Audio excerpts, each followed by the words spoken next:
East African Republic. On October the 21st, 1969, there took place a bloodless socialist revolution in Somalia, one of whose first aims was to forge a healthy economy based upon the united talents of her people.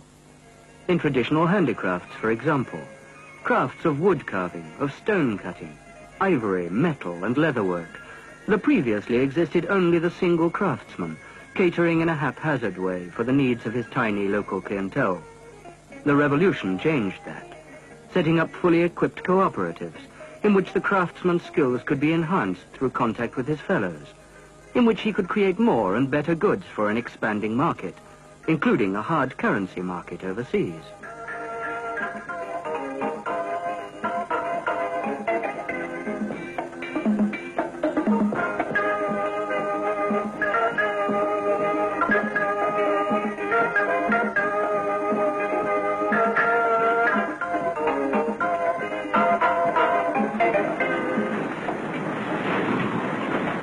Since the socialist revolution, cotton, for centuries a staple product of the nearby Sudan and of Egypt, has been grown in Somalia on experimental farms set up by the government. In the Shabelle region, the Somaltex textile factory at Balad was built and equipped with the most modern equipment.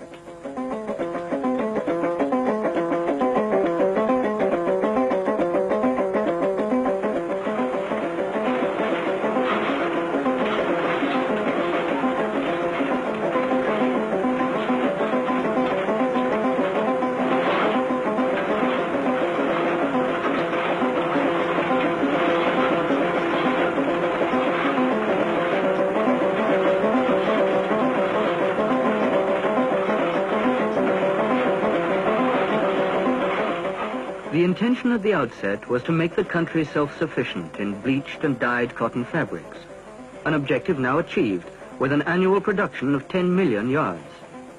In the government's plan, hard currency resources previously spent on costly textile imports can now be diverted to other vital development projects.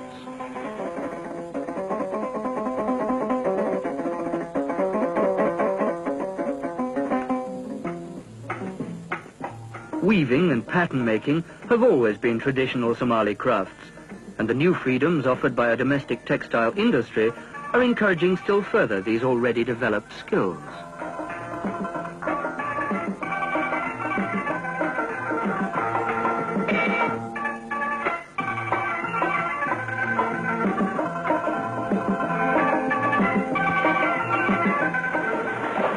Lying so close to the equator, Somalia grows a great variety of fruits and vegetables.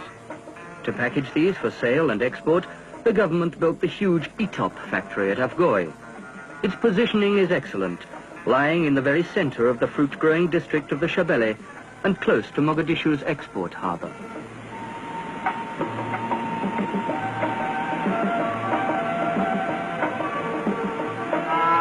Somalia's greatest export is meat, not only as livestock, but also canned and processed. For this reason, the government set up two large canning factories, one in Mogadishu and another in Kismayu to the south. Kismayu now exports some 300 million tins of stewed steak a year to the Soviet Union, while large quantities of corned beef are marketed in Egypt and other countries of the Middle East. 2,000 miles of coastline give Somalia a further natural resource to develop, and fish factories are a growing feature of her coastal towns. The main one at Las Korai in the north is designed to process an annual minimum of 5,000 tons of tuna fish for export. Success in this has led the Ministry of Fisheries and its related agencies to expand their operations and to purchase growing numbers of fishing vessels and storage facilities for the industry.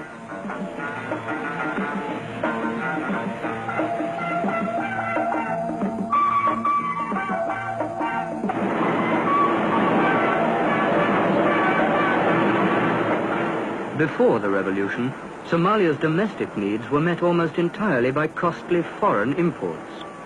Since 1969, she has gone a long way towards rectifying the situation. The Bail factory in the capital, for instance, now produces soap products, detergents and shampoos, sufficient to meet the entire country's needs.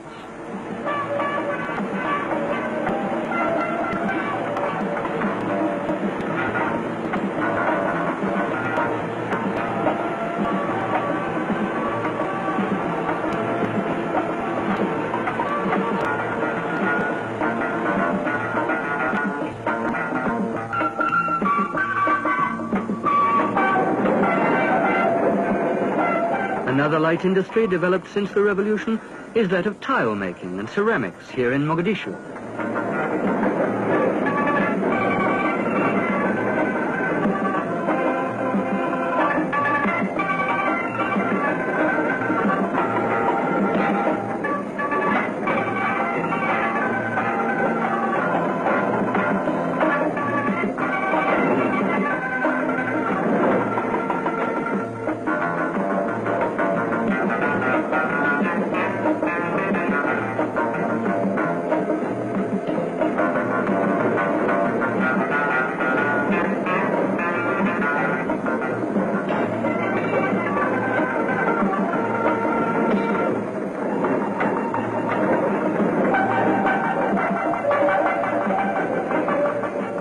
Made entirely from stone quarried locally in Burhakaba, the ceramics are the work of local craftsmen, encouraged by the flourishing industry. The finished product now meets not only the nation's needs, but also forms a small but useful source of hard currency revenue through export sales to Somalia's Arab neighbors.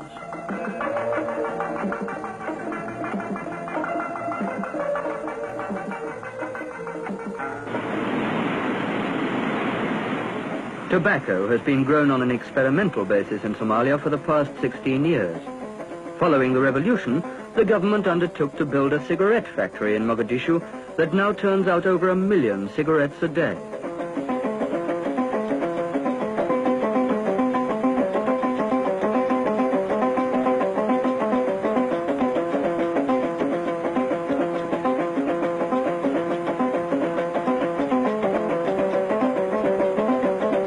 The same factory also produces matches of timber cut from the southern forests of Jilib in the lower Juba.